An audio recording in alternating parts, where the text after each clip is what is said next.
మేము కొనుక్కున్నామండి, డబ్బులు ఇచ్చి అక్రమంగా తీసుకోలేదు. అలా మాట్లాడితే చెప్పు తీసుకొని పడతా ఒక్కొక్కళ్ళ అక్రమంగా అన్నారంటే వేసేస్తారు. రమ్మను నీటికి రమ్మను, దమ్ముంటే ఇక్కడ రమ్మను ప్రజల దగ్గరికి. ఏదో సీఎంల సీట్ల కూర్చొని మాట్లాడడం కాదు.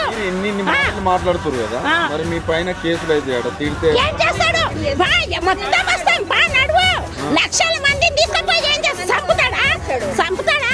వాడిని చంపడానికన్నా సిద్ధంగా ఉన్నాం, మేము చావడానికన్నా సిద్ధంగా ఉన్నాం. అర్థమైందా?